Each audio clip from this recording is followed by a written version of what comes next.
sekarang aku mau ngebacain pertanyaan yang sudah masuk ke media sosial Islam itu Indah. Langsung aja kita masuk ke segmen Tanya Dong Ustadz. Kami semua tanya dong Ustadz. Alhamdulillahirrabbilalamin. Langsung aja pertanyaan pertama nih dari Instagram @wardahnia2773. Assalamualaikum Ustadz Ustazah, Islam itu Indah. Saya mau bertanya, apakah hak dan kewajibannya seorang anak laki-laki yang sudah menikah itu akan gugur terhadap ayah dan adik perempuannya yang belum menikah ketika seorang ibu atau mamanya telah wafat? Tolong dijawab ya Ustadz Maulana, Ustadz Syam dan guruku yang lainnya. Ustadz Maulana deh kalau gitu. Baik, bismillahirrahmanirrahim. Terima kasih banyak pertanyaan luar biasa yang menyangkut tentang perihal seperti ini. Harusnya kita cepat tangkap ya. Cepat tadi di tausiah-tausiah sebelumnya kita sudah sampaikan ada namanya bakti, ada namanya perawatan. Bagaimana seseorang berkewajiban anak laki-laki itu sudah menikah itu apa yang harus dilakukannya.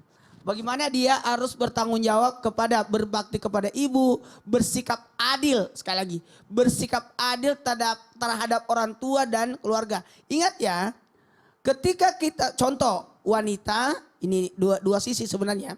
Ya. Kalau anak perempuan sudah menikah, atas apapun yang pernah dia berikan kepada orang tua ketika dia masih bujangan, masih sendiri, itu tetap diberikan setelah dia sudah menikah. Justru bisa jadi berkali lipat, sekali lagi bisa jadi berkali lipat karena ada bantuan daripada suami. Dulu waktu gadis dia yang bayari uang sekolah adiknya. Tapi ketika dia sudah menikah bukan berarti sudah terputus karena sudah menikah, justru tidak. Maka sosok laki-laki yang baik dalam hal ini suami mengetahui bahwa ini kebutuhan istriku adalah menanggung saudaranya. Maka sang suamilah yang bertanggung jawab. Seperti itu. Kemudian sebaliknya lagi. Sosok anak laki-laki menanggung keluarganya. Tapi ketika ada sosok wanita yang datang justru bertambah kebaikannya. Karena ada yang mengingatkan dalam alat ini istrinya. Jadi tidak berhenti tapi justru berlanjut. Masya Allah. Karena bukan pernikahan itu bukan memutuskan. Ya, tapi memutuskan hubungan. Tapi justru pernikahan itu menggabungkan, mendapatkan hubungan lagi. Masya Allah, mengikat lagi silaturahim yang lain ya. Iya, menambah bukan mengurangi. Terima kasih Ustadz Maulana untuk jawabannya. Pertanyaan selanjutnya jamaah yang ada di rumah. Semoga tadi terjawab ya. Sekarang dari Instagram @yantinurhai8.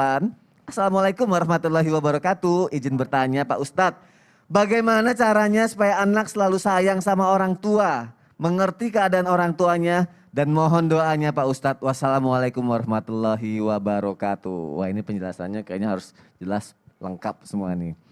Langsung aja ya kalau gitu Ustadz Syam sambil tausiahnya Ustadz. Baik, bismillahirrahmanirrahim. Baik guru pusat Maulana, Bunda Tuti, Mas Soni serta guru-guru kami yang dimuliakan Allah Subhanahu wa taala. Jadi ada sebuah kitab ya tentang alam tanihayah. Kehidupan telah mengajariku banyak hal. Di bab-bab awal itu kehidupan tuh mengajariku berbicara di situ kama tadi nutudan. Sebagaimana engkau memperlakukan sesuatu seperti itu pula engkau akan diperlakukan. Jadi kalau ditanyakan bagaimana caranya supaya anak selalu ingat sama orang tuanya, kita dulu selalu ingat sama orang tua kita. Maka anak kita akan selalu ingat kepada kita. Berbaktilah kita kepada orang tua kita dan perlihatkan kepada anak kita. Dan anak kita pun akan melakukannya kepada kita. Sebagaimana engkau memperlakukan, begitu pula engkau akan diperlakukan. Jangan heran kalau ada anak yang durhaka kepada orang tuanya. Coba kita periksa. Apakah mungkin kita juga pernah durhaka sama orang tua kita dahulu? Jangan heran ketika anak kita melawan kita. Kita ingat-ingat deh, mungkin kita dulu pernah melawan orang tua kita. Maka sebagaimana engkau memperlakukan sesuatu, seperti itu pula engkau akan diperlakukan. Sebaliknya, jikalau engkau ingin diperlakukan baik, maka perlakukan baik pula orang lain. Jikalau engkau ingin dimuliakan oleh anakmu, maka muliakan orang tuamu. Dan perlihatkan itu kepada anakmu. Dan saya merasakan ini kepada orang tua saya, kepada bapak saya, bagaimana beliau memperlakukan kakek dengan sangat mulia. Maka yang kedua, supaya anak selalu sayang kepada orang tuanya, maka tanamkan nilai-nilai agama. Karena tidak ada yang bisa mengendalikan kita supaya selalu sayang sama orang tua, apalagi orang tuanya sudah menyusahkan, kecuali Allah Subhanahu wa taala. Kenapa sih kita baik sama orang tua kita? Ya karena takut sama Allah. Bukan karena orang tua kita baik, karena tidak semua orang tua baik. Baik, Tidak ya semua Allah. orang tua baik. Tapi Wallahu yang harus ta'ala kita ingat a'lam. adalah apa yang kita lakukan itu juga yang nanti kita akan diperlakukan. Iya, dalam Islam tidak ada hukum karma, tapi ada yang disebut kama tadi nutudan. Sebagaimana engkau ingin diperlakukan, maka perlakukanlah demikian. Masya Allah, terima kasih Ustaz Syam untuk penjelasannya. Jamaah, ini penting, jangan kemana-mana, aku mau bacain lagi pertanyaannya. Tetap di Islam itu indah, nggak lama kok. Jamaah, oh jamaah, alhamdulillah.